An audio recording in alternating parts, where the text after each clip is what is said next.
Hey everyone, welcome back to the Sports Psych Show. Thanks so much for joining me. Now today I'm honoured to be speaking with Morgan Lewis.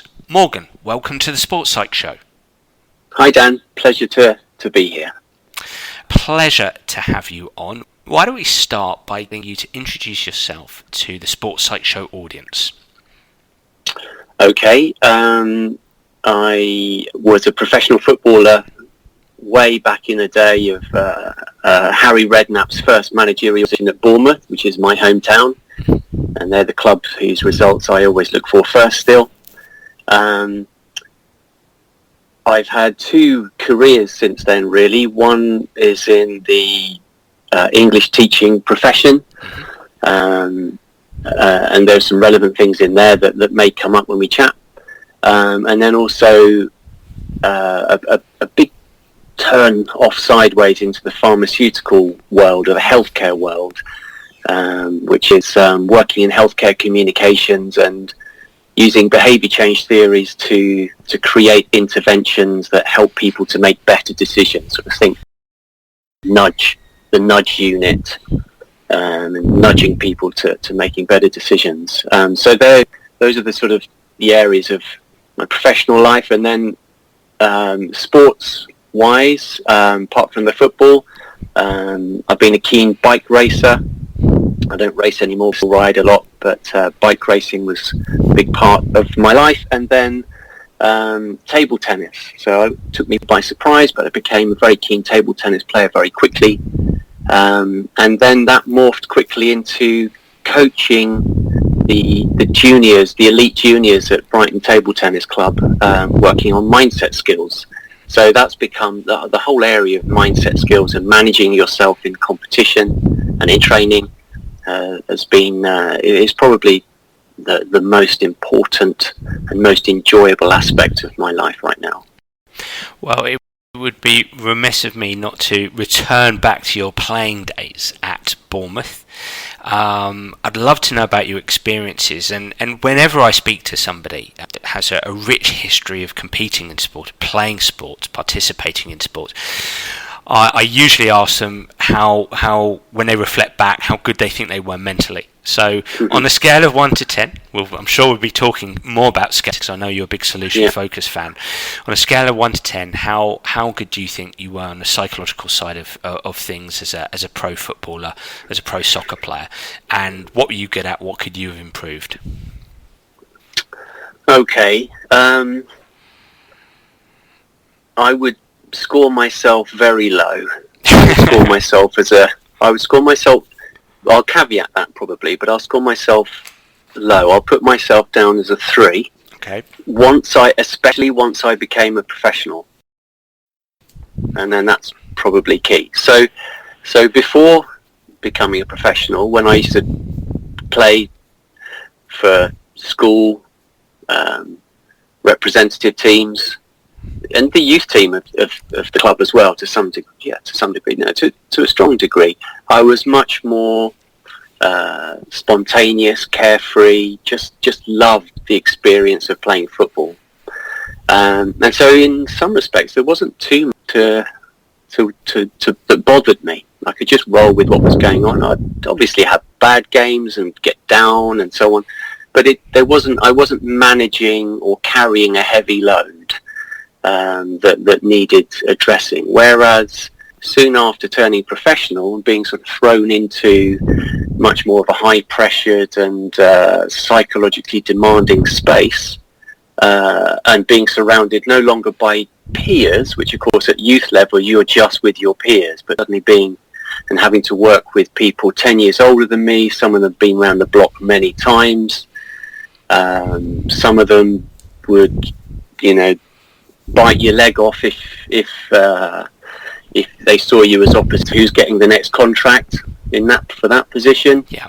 That was tough, and so managing that, I'm going to score myself quite low. Yeah. I think that's fascinating, and I'm always in my mind thinking we could spend an hour talking about this because it really resonates with me, Morgan. when I was lead psychologist for England Golf, and obviously my background was pro golf, so I'm well acquainted with the golfing landscape. But I remember being lead for England Golf, which is, you know, you're dealing with amateur golfers who are going to go and give it a go in the paid ranks, the pro ranks. And I always remember, I mean, golf is renowned for being a psychological sport. And those young golfers were well acquainted with the psych side, but never really had too much trouble, by and large, too much trouble with the psychological side of golf. But it was always the same when they turned pro. That environment changed, the pressures changed for them. Suddenly they were playing for money. That was the pressure on them in the golfing environment. They would be phoning myself back up again and going, oh yeah, no, I really need some help here. Because there was something about being a young amateur where it was still, even though it was important to them, they were still a bit more carefree, to use your term. And I like the parallel there, you know, from a football world. I think there's almost, what I hear you say is managing yourself through that social landscape. You know, you've got 20, 23, 24 other players in that squad, and you've got to manage yourself within that squad. There's a psychological burden on you to deal socially in your environment. Yeah, absolutely. You posted something recently, Dan, on the social media channel. David McClelland. Yep. So that whole idea of that really neat and tidy 3 categories of what matters to, you know, obviously quite broad brush, but very useful, and affiliation, power, and achievement. You know, everybody fits broadly into one of those. Getting along, getting ahead, and climbing up in the social rank. I think are the 3, as you said. Yeah. Yeah, and I like just the neatness of those 3. And I thought, oh yeah, there we go. It's the first one: affiliation, getting along, getting in. And that's what I found tough. And you know, with the other elements of, you know, in training, so they're socially, so mixing, away from training and so on, but also, of course, in training day after day, you know, am I good enough? Do you accept me as a player for the player that I am? And then looking for and needing that sort of sense of belonging. And that just was a challenge for me, and something that I found really difficult. But what I am coming back to the scale. If you were to ask me on a scale of 1 to 10, how confident are you that a little bit of input from a sports psych or just anybody from a mentoring point of view would have enabled you to adapt to that? I'd score myself as a 9 or 10, because I really do think that a little bit of support in that area can help pretty much anybody realize how they're interacting with the environment around them, and see that a few small changes in those interactions, and then how how people will respond to you, and then how you'll respond to them responding to you slightly differently, can very quickly move you to a place of feeling much more comfortable with your environment. So yeah, could have just a little bit of input would have been helpful, but in those days there really was no such thing. You were very lucky if you could find there were mentoring types around, just natural ones, but I didn't stumble across one really at the right time. But interestingly, Dan, let's stay on that if you want to, but interestingly, what the contrast for me was when I got first team opportunities. That felt very different, because for me then the if you like, the rules were different. So when we were playing a match, and it's the same for the reserve matches as well. In those days we called them reserves. So you had the first team and the reserves, or the stiffs as we were before the reserves. The rules were, we're all in this together. We've got a common objective today, which is to set about winning. And that's what together we're here to do that. And I'll help you and you'll help me. And that was a different proposition from just dealing with the day-to-day, do I fit in? Am I good enough? to be a part of you guys. Does that make sense? So I performed better, I would say, in matches when there was really, more pressure. In theory, there's more pressure. Points are at stake. There's a crowd there watching you. You could get booed, you could get jeered, you could get, there's a lot more psychological trauma on offer, potentially. But it felt safer for me because in that situation, we were in it together. There's a real competition versus cooperation or feel to what you're saying. That competition was stress-inducing for you, and by competition I mean not the competition on match day, but the competition between individuals jockeying for positions in the team in the lead up to a game. That was stress-inducing for you, whereas that feel of cooperation on match day actually lessened any nerves that you might have felt in and around match day, basically. Would that be correct? Yes, I think so. And I would say that people that were, that I'd on a day-to-day basis be just doing my best to try and get along with, on a match day, they would be, anything spoken in my direction would, on the whole, just be direct encouragement, geeing you up and keeping you focused and so on. Whereas, it's a very different proposition, and that's why I loved playing with these guys, the real tough ones, because we had some tough nuts in our squad, and they were great. Harry knew how to put in a few people that were no nonsense players, and I loved playing with them because it was like I knew they'd back me to the hilt, and I wanted to back them to the hilt in the same way. But then that wouldn't always carry over into the training situation. Interesting. Just pausing on that for a second, because I do want to talk about your experiences with Harry. It sounds to me, and a very, very broad brush statement here, but one of the big 5 personality traits is agreeableness. It sounds to me, and I think it's especially interesting that you've ended up going into the helping professions. Would you say, when you reflect back and how you are now, that you're quite an agreeable individual? Because I find that agreeable individuals like the camaraderie, they like cooperation, they like to feel that somebody's got their back. Disagreeable people, and a real cliche example here could be someone like Roy Keane, and probably some of those players that you played with that Harry been toughened things up, toughen in inverted commas. They would be examples of low agreeable. They just don't care what anybody else thinks about them at all. Yeah, couldn't have summarised it better. Absolutely. So yeah, I'm a helper. I like helping people. I like following. I would never be the leader. I like backing but I'll back a strong leader, especially if I feel I belong, and that I've got a role that matters to them and adds to the collective. So yeah, well summarised, Dan.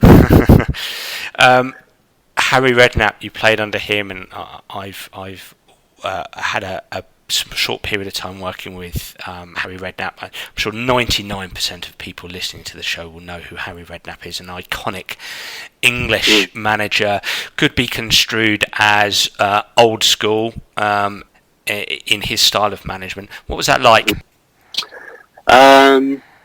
Yeah, great. A lot of the time. Great motivator when everything was, he could really get you wanting to play. I mean, his love for the game itself would come through all the time, and his love for playing a game in an attractive way with intensity and passion. He's very demanding in wanting that, and if that wasn't given, you'd watch us playing in the reserve games and travel and see us in different parts of the country, and if we weren't showing the passion and the love for the game that he had, he'd get very, very annoyed and help us to understand that we didn't realise how lucky we were. And he was right. He was absolutely right. So it could be incredibly motivating and really get you fired up to want to play. And I appreciate that. And his coaching was great. He knows the game so well. Still always has and always will. The challenge I had, and this is, I think, Dan, one of the first times we were sort of interacting, was when I published that brief story called "When Harry Was Right and Wrong and So Was I," which describes, the more challenging side of me trying to do well with and for Harry. Yep. And that was. Should I tell that story? Yeah, please. I think and this is where I wanted to direct it. So I think this is great. Okay, so in my first year as a professional, it'd been a tricky start because I'd been just before pre-season training. I'd snapped a metatarsal before that injury was fashionable, actually, and so I missed all of pre-season training. I was sort of hanging around the club and getting treatment and so on, and wanting to get to know the senior players and be a part of the squad. So all of that was put on hold. Got fit, went on loan, got some games in. I had another injury, but anyway, got towards the end of my first season, and Harry, a little bit out of the blue, to be honest, because I wasn't feeling very confident. I think it was imposter syndrome would probably be a nice little title that I was, or a little burden that I was carrying around with me, trying to fit in, as mentioned earlier. Anyway, so Harry gave me a run in the team, and I did okay. Played half a dozen good games. Probably surprised a few people, to be honest, because I wasn't running around tearing up trees in training. I was just surviving in training. That was all my perception of it, and did okay. But in the middle of that little run, there was a particular week when, in training, when Harry started coming down on me really hard and criticising just about everything I did, and the effect it had on me, it really sort of pushed me back into my shell. And made me feel really deeply uncomfortable, enough for me to actually want to go and speak to him, which felt pretty brave at the time. Not so much now, but at the time, to actually go and knock on his door and say, why are you speaking to me like this? And I don't know if he was ready with his answer, knowing that I would come in, but he certainly was very quick to be able to just say, "Morgan, you're too nice. You're too nice." And I said, what's that mean? Why is that a problem? And he said, I need you to be more aggressive, more like Bobby. And we had a tremendous player in the team called Bobby Savage, not the one that we'd all know now, or those in the UK would know as the TV pundit, and not that long ago retired footballer, but a different one. And he was a tough little scouser, very good little player. And he said, you need to be more like him. And I said, well, to be honest, I'm not sure if I can be like that. And he said, well, you need to be. And my position was, well, I'm in the team and I'm doing okay, aren't I? And it's, well, yeah, you are doing okay, but I need more from you. I need you to be more like Bobby. And my position that I sort of stood by was, well, either my football is good enough and you'll pick me for that, or it isn't. And then that was more or less the end of the conversation. Now he backed off, and that was the end of that little period of being on my case. And I'll never know why. It doesn't really matter now. But I reflected on that in the sort of, now that I'm working with young people and helping them to have a positive mindset and be able to go into table tennis tournaments, but also footballers I'm working with too, manage themselves well. I've reflected on that, and I realised that in the little article that I wrote, I wrote, who was right in this situation? Was Harry right that I needed to change, or was he wrong that he should have accepted me for who I was because the football skill was there, the ability was there, the commitment was there. I was clearly trying. I was putting it all out there, But was he right that there was still something missing, or was I right?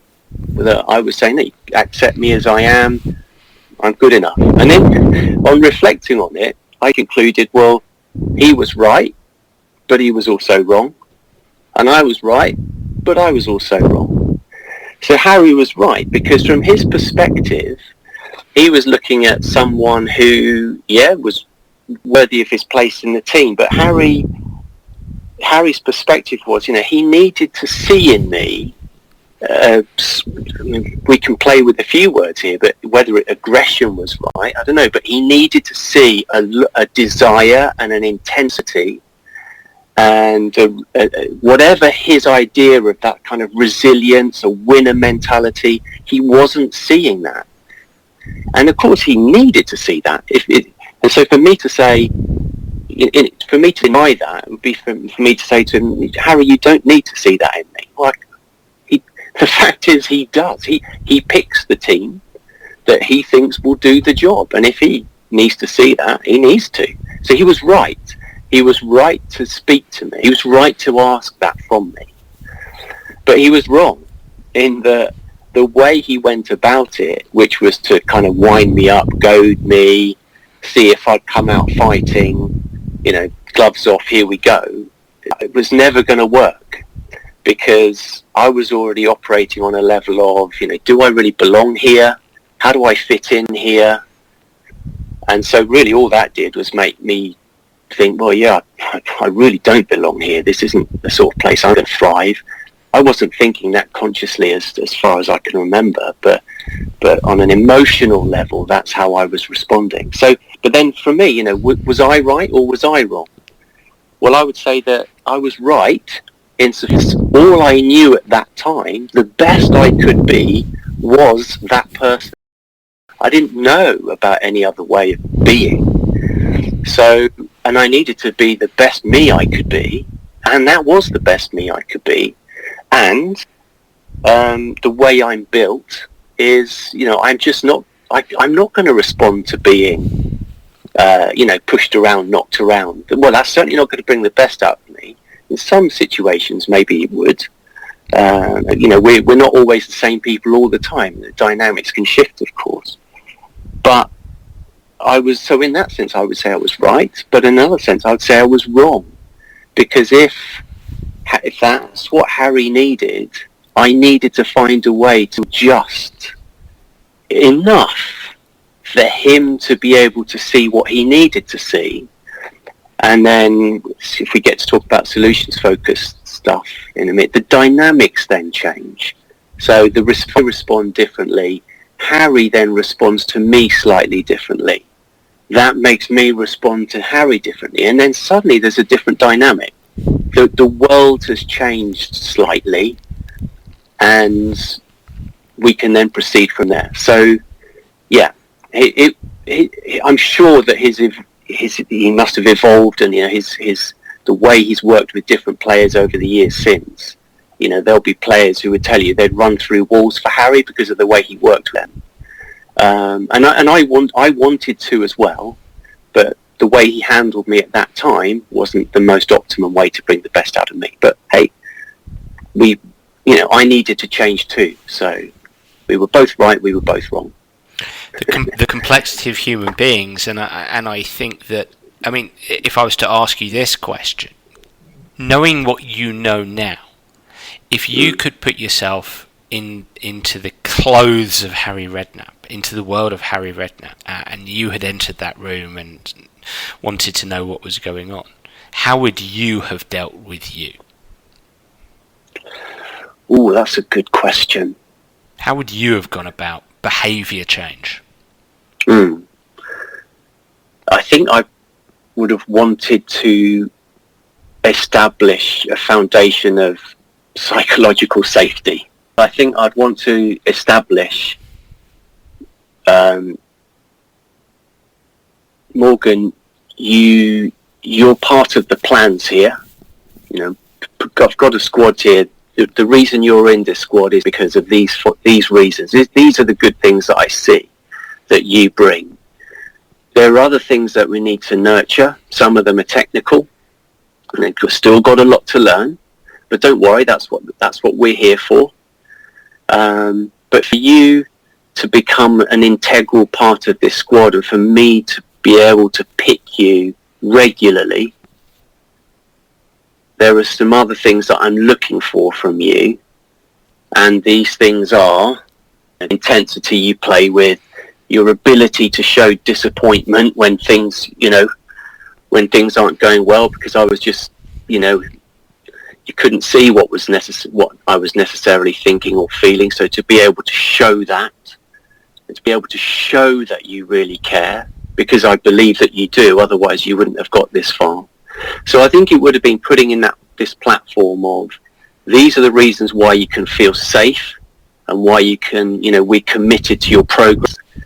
And then, but what we're looking for from you are these other elements. And that's where, the reference to Bobby Savage would have made sense, because it would be seen as a, upskilling rather than, change your personality, mate. I like what you said, because it almost feels like a three-pronged process. Psychological safety, to help you feel safe in that environment. Preparing for behaviour change. The second element for me, I hear you say there, is awareness of behaviour. Awareness of the behaviours that you're demonstrating now. Awareness of the behaviours that are required to help you get to the next level. Mm-hmm. And then a third element would be, and I suppose I'm adding here maybe, is a co-creation, and as you said at the end there, Bobby Savage, maybe using him as a model. What behaviours is he engaging in? How can we work together in our activities? What communication do we have to have? What can we do to help you explore these behaviours and every day take a step towards achieving these behaviours? Yeah, I mean, it would have worked as well. It really would have worked, because just, going through life since then, when I've had great managers,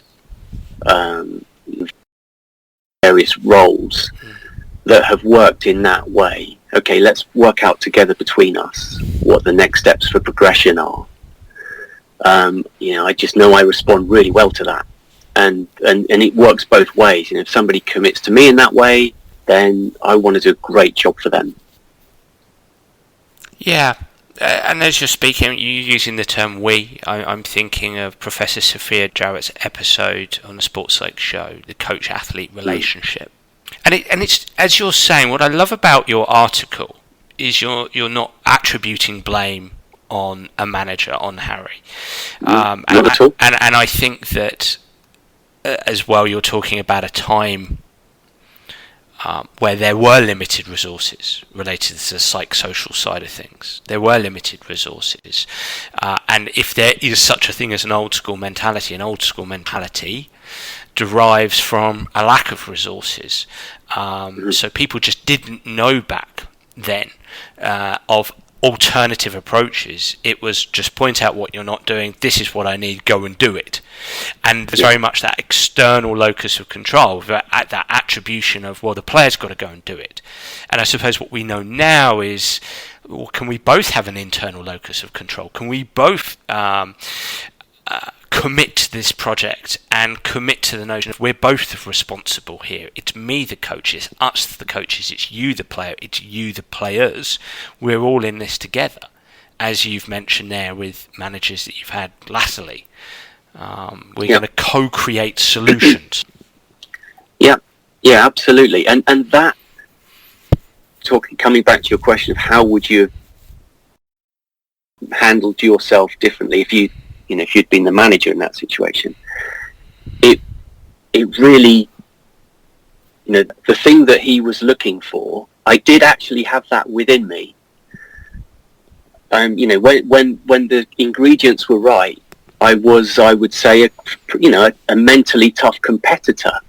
And, I wanted to be right in the middle of all of that. All I needed in place was that sense of, this is something we'll do together. I'm going to back you in it. And then with that backing and that co-creation, then that creates, I just am aware of that, creates fierce loyalty in me. and it shows. So yeah, the co-creation thing's really important because of that, the setting up of the dynamic, and we often we can easily underestimate the power change that comes from co-creation.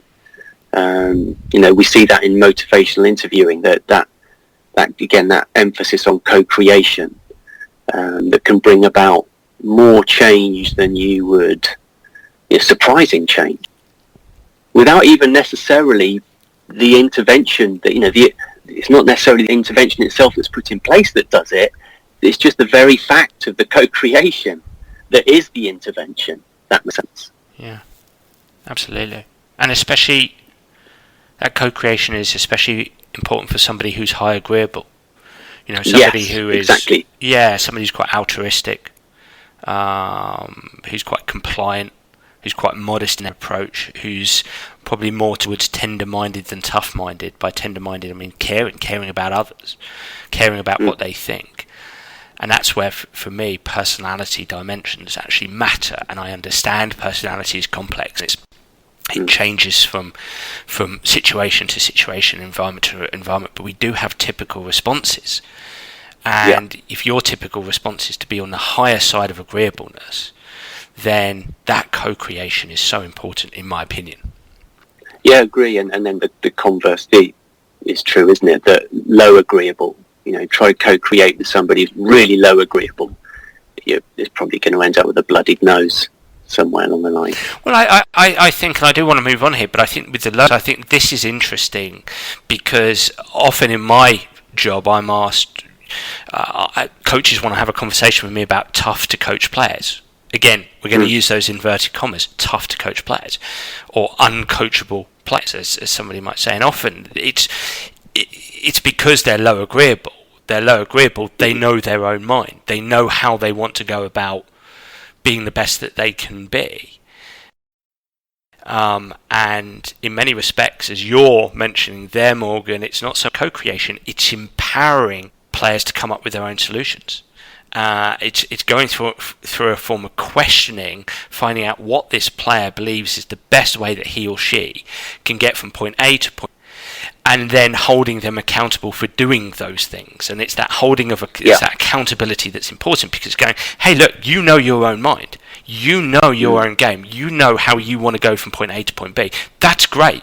I'm writing this down. Brilliant. Tell me more. But now I'm going to hold you accountable. And if you can't do that, then that's a different conversation. Then we're going to need to step into that co-creation, because you might think that you know what the best solutions are for you, but actually the evidence suggests no, you don't. Agreed. There was a point over a decade ago. You had long since stepped away from football, from soccer, and you were doing other things, and you started to get involved in sports psychology, and you started to get involved in table tennis and things like that. What happened in your life that sort of sparked an interest in sport? First of all, bike racing.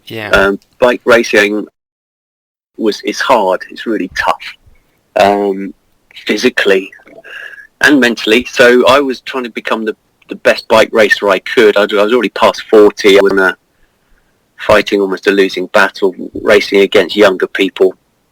But I was looking for all the marginal gains I could get. So I dialed into my training really well.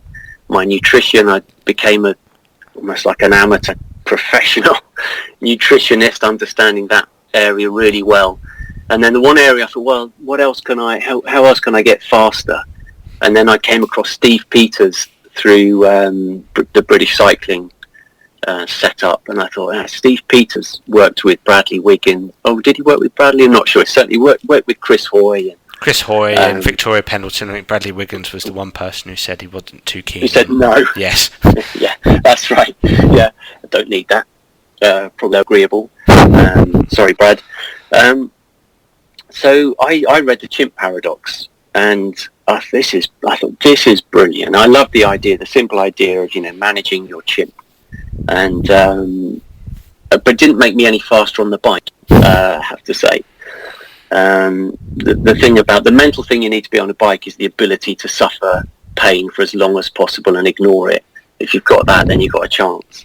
But the chimp paradox laid a fountain for me, and I started realizing, perhaps for the first time, that we've got a lot more control over managing ourselves than we think, and that it is that. I like the fact that it's, that we're always going to have to manage ourselves. One of my big takeaways from the chimp paradox is that your chimp doesn't go away, and actually your chimp's stronger than you. You're not going to overcome him, but you can manage him. That was very useful, and I remember actually using that with one of my sons when we were working through handling yourself a little bit better.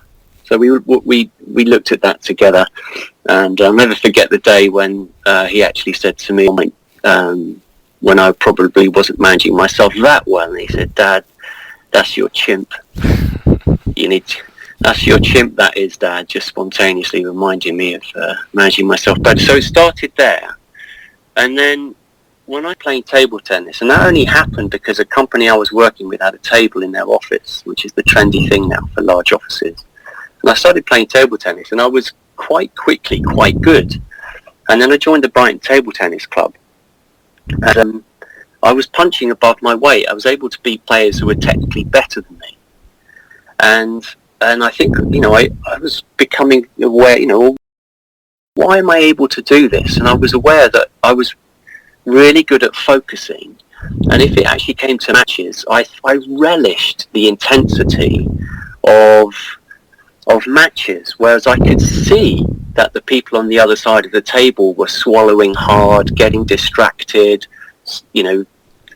the way they were ping were giving me clues as to that they were half expecting to lose.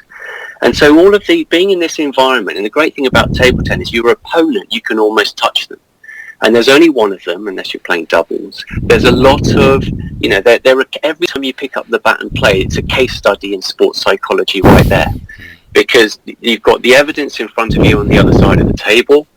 You've got your own little world that on a point by point basis, because there is reset of a point by point in the same way, Dan, you'll know about with golf, that there's a shot by shot element. There's an awful lot that you can think about or not think about and reflect on, whether during or after.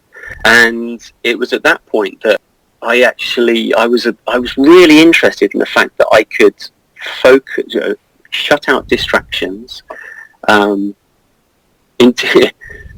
play in such a way that people on the other side of the table could see. I wanted them to see that they were, whatever else happened, they were going to have to take the bat out of my cold dead hand if they were going to win on that day.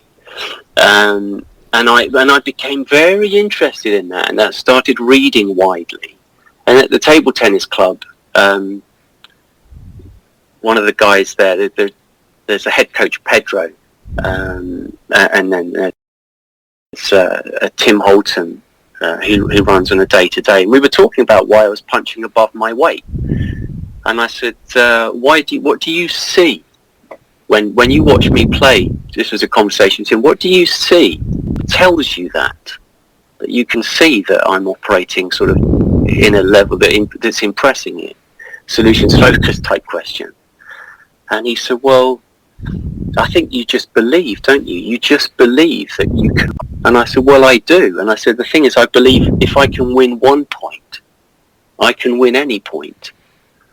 So if 1 point's winnable, that means the very next one is too. And therefore I approach each point as a winnable as an opportunity to take a win. And then he said, that sounds interesting. Could you talk to our juniors? And that's where that started. That's where the whole me actually then starting to create content that would help others started to take shape. And that was 3 years ago, roughly 3 years ago now. I'll pause. No, I think it's really interesting, because I'm trying to intellectualize what you've said in terms of, because you've used the term self-belief, and I suppose in sports psychology we might use the term self-efficacy, and you followed that by talking about, well, I believe I can win a point, and so I can win any point. And that's, for me, feels like an interesting narrative. You've created a narrative. I suppose it is self-belief, isn't it?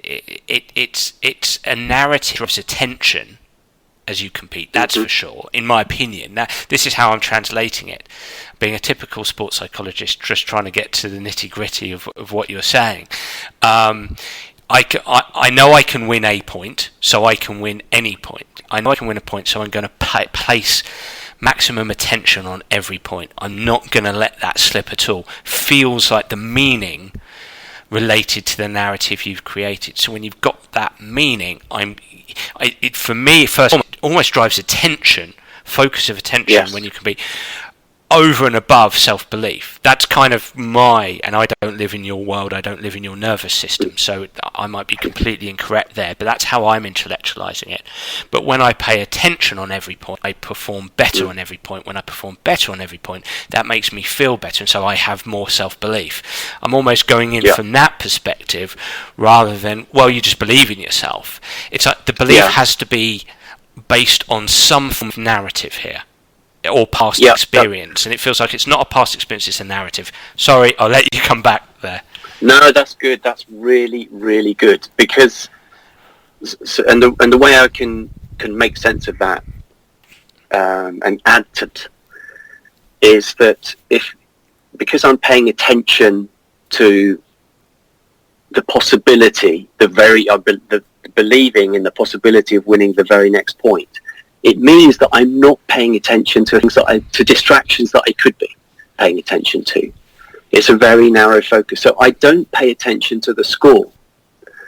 And in table tennis, it's right there, just to the side of you on a table. There's somebody with a flip chart turning the numbers over. And you can look at it if you want to. And it's natural to do so.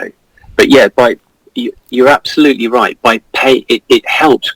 The paying attention bit is everything, because you're excluding other things that just aren't helpful, and you're also preventing other narratives from creeping in, which are just really wanting to at any given point, especially when the pressure's on.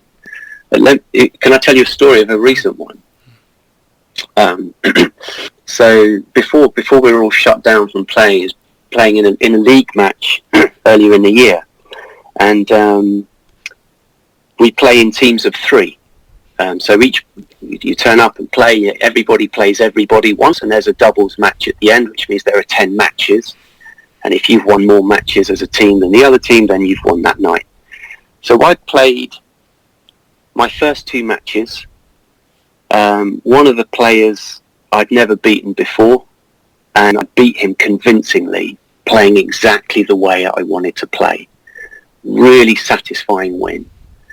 Second player, tough opponent, but I had beaten him before, but I'd lost to him before. Played him, beat him, same thing.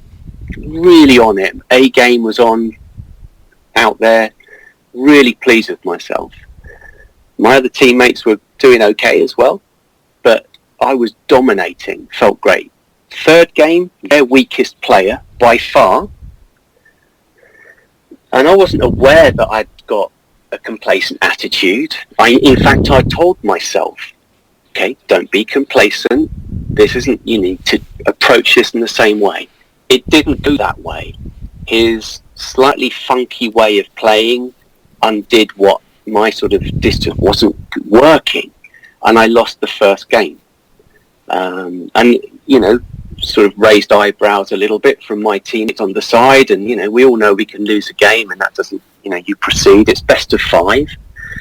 So change ends, play the next game.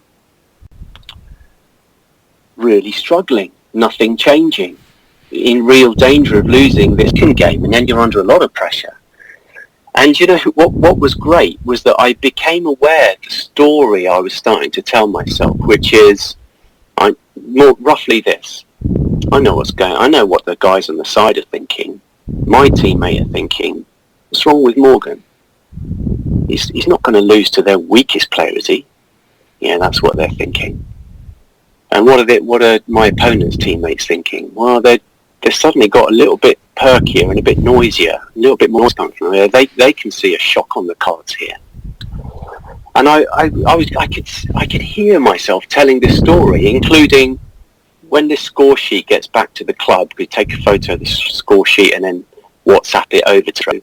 And he sees the score sheet, he's going to see you decimated their strongest player, you put to bed their second strongest player, and then you lost to their weakest player, who's also lost to your opponent, to your other teammates. You know, it's the only game he won, he beat you.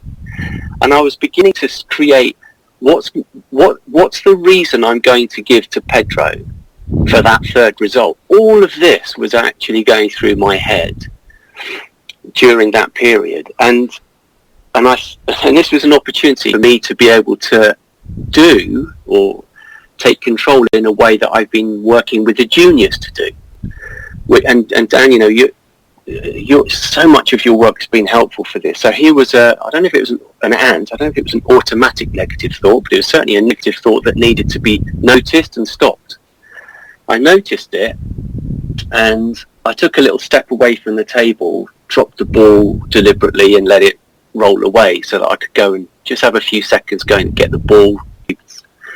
And in my mind's eye, I actually pictured, because you know, I saw this as a narrative, and I actually pictured, you know, at the beginning of something like Shrek or Disney film, and there's a book and the book pages turn and it's once upon a time, and I thought, you know what, this is a once upon a time story I'm telling myself here.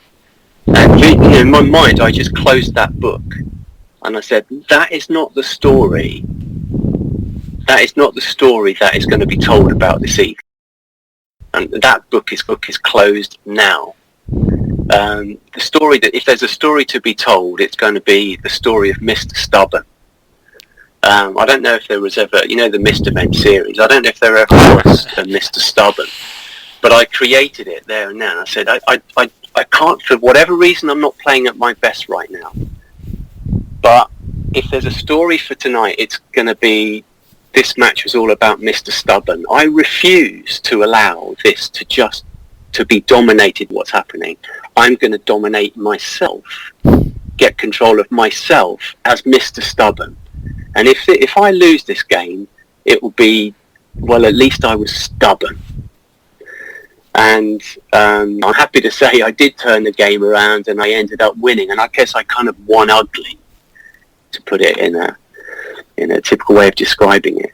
But it was, you're right, coming back to you were explaining the way I approached table tennis and the way that enabled me to punch above my weight was the narrative I was telling myself. But also the ability sometimes to be able to notice the counter narratives, stop them, you know, quite forcefully remove them and replace them quickly.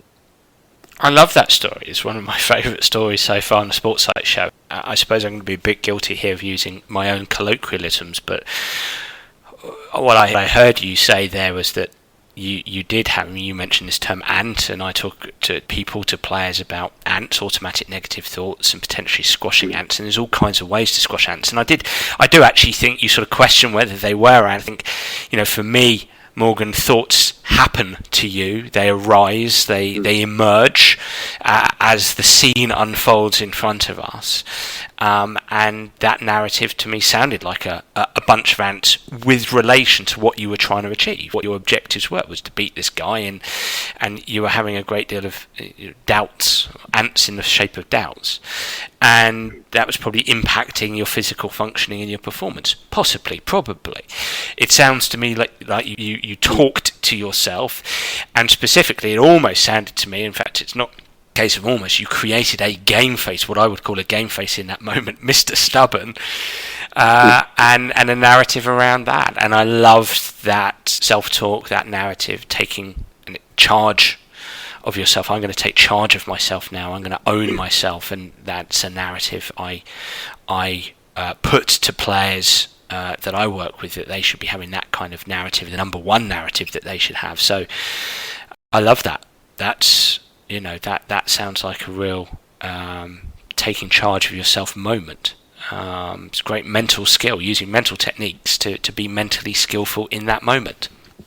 Yeah, and I'm one of the reasons that I play. I mean, I love table tennis; it's a great sport. But one of the reasons that I am going to keep playing it is that there are so many lessons for me to learn that I can then take to when I'm working with the kids and say, these things are happening to me too, guys. I know, I'm not talking theoretically here when I'm talking about managing yourself. I mean, they're playing at a high level, some of them really, really good. And I'm not on that same level at all. But it doesn't, the same human experiences of doubt, fear, anxiety, avoiding choking when you're about to win, all of those things still apply. So it's extremely valuable that I'm speaking for my input for them. Well, you've mentioned working with the junior table tennis players, and I'd like to finish on. I know you have an acronym that you use, which is a great acronym, DARE, DARE, that you utilise to help them with their mindset. Do you want to briefly take us through DARE? Take us through each word. Okay. So DARE. D is for decide. A, accept. R, remember, and E, express. So for decide, that is decide that you need a good mindset and that you're going to develop a skillful one. And I help them with that. What are the things I do to help them develop mindset skills? The first thing is confidence building techniques. I know you use these yourself, Dan.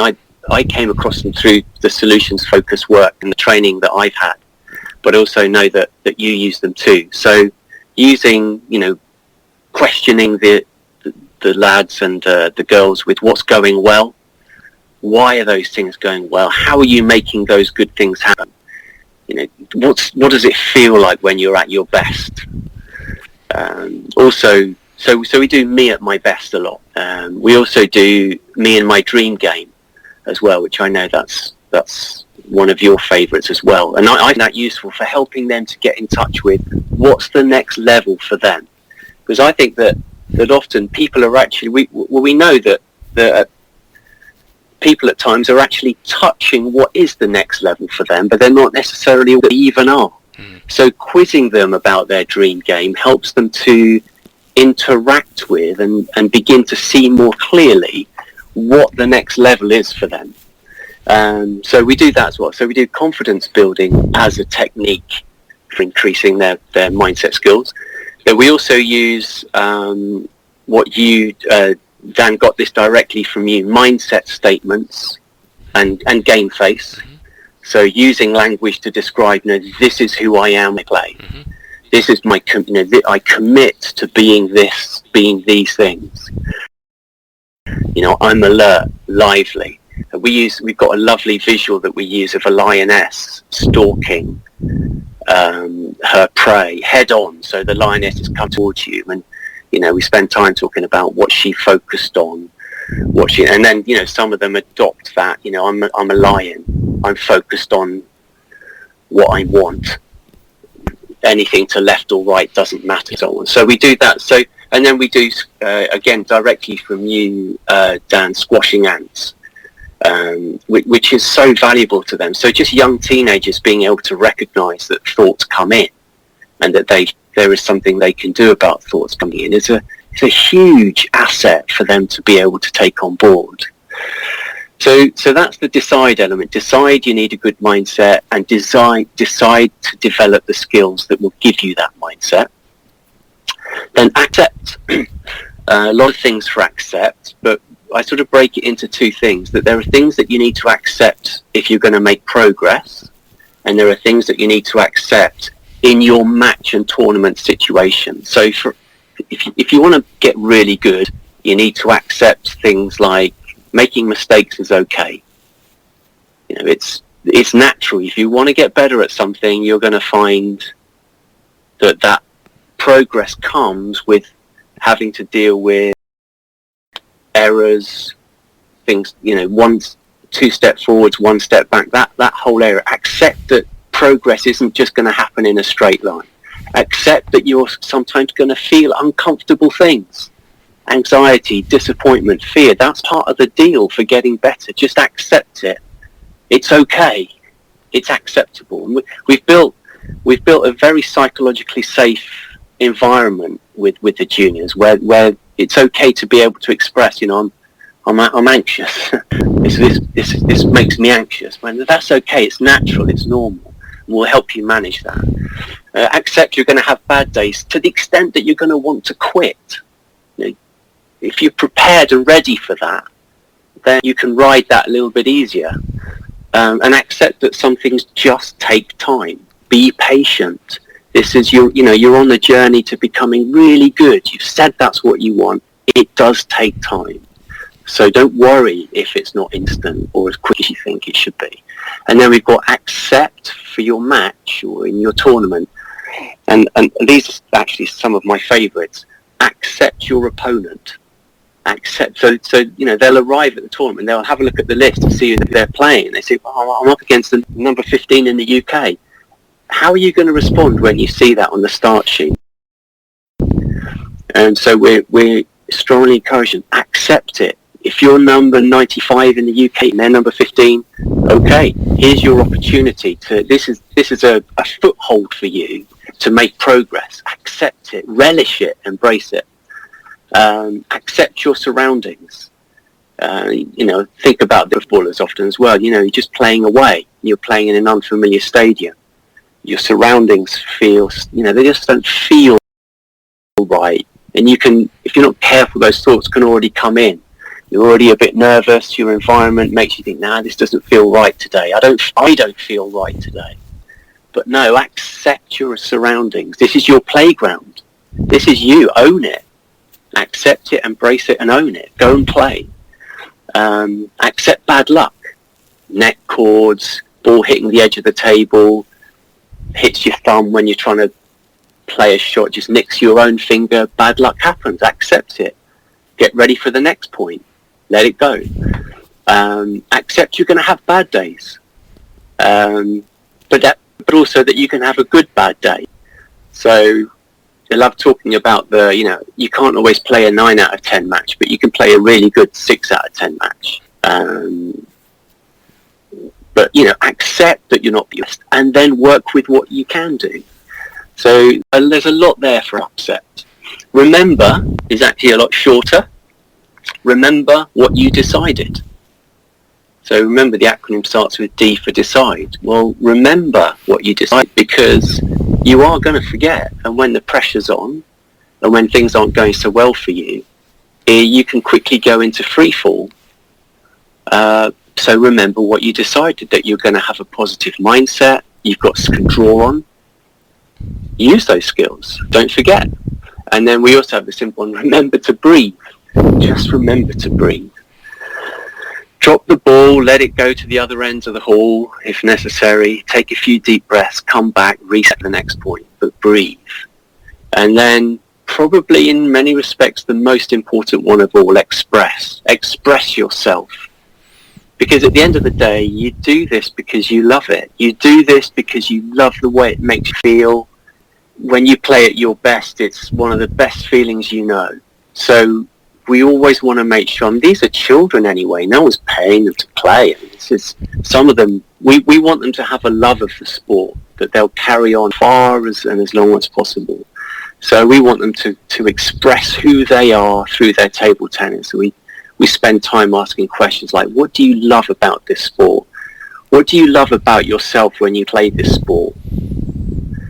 And then that whole dream game thing again, come back to dream game. Tell me about your dream game. What does that look like? What would I see? How will I tell that you're enjoying it? What will what signs will I see that tell me that this is you just playing your dream game? Because at the end of it all, great, go to tournaments, do well, go up the rankings. But we want them to love this sport for as long as possible. So that's why Express has a very special place right at the end. And So when they go to their tournaments, they can take this dare with them. Okay, good luck today. I dare you. And I think having that kind of framework is really, really important, because I think that, and I know this divides opinion in the world of sports psychology. A lot of psychs don't necessarily like a packaged process, if you like. But the challenge there is when something's not standardized, if you like, then it can be a little bit all over the place and a bit wishy-washy. Whereas I think when there is some standardization, when there's a framework that you can use, I think that's a really empowering thing. Players know what they have to do, and their job is to just go and do it. Fantastic! I love that acronym there. As you've mentioned, there's so many familiar philosophies, tools, techniques to me. I think it's brilliant, and I know that would tap the interest in many people who are listening in, and all the things that we've spoken about across the episode. Morgan, how can people get in contact with you if they do have any questions for you about DARE or solution focus or anything else that we've spoken about, and how can people find your work? In terms of my work, I started writing up more of what I'm doing, and I'm publishing that on Medium. So I don't know if there's more than one Morgan Lewis on Medium, but as I can tell from my profile, there's only one. Yeah, there's only one Morgan Lewis. There's a song there. So find me on Medium, where I'm starting to write up a lot of my thinking and examples of the work that I'm doing. Although I'm on Twitter, and my Twitter handle is M Lewis Morgan, I think, or ML Morgan, can't remember. And I'm also on LinkedIn, Morgan Lewis, and I think those are probably the best channels. But I'm also very happy to receive emails, morganrlewis@ntlworld.com, real old school email address there. So yeah, be very happy to receive any questions from anybody. I love chatting about this stuff and interacting about it. Fantastic. And just to affirm to everybody that your Twitter handle is @mlewismorgan, @mlewismorgan. No problem at all. I'd like to say I know it off by heart. I don't. I've just looked it up. But I know that people will want to get in contact and will want to follow you. So I just wanted to affirm that. Well, Morgan, thank you so much for your time. Brilliant stories, brilliant ideas. Really enjoyed chatting with you. Thanks, Dan. Me too. Well, that was Morgan Lewis, everyone. I really, really enjoyed that conversation, and I'd love to hear what you, the listener, thinks. So please do get in touch via Twitter or Facebook or through my website, danabrahams.com, to tell me exactly what you think of the Sports Psych Show. And if you do have any suggestions, I'd be delighted to hear them. Well, I'm already looking forward to next week's episode. Bye for now.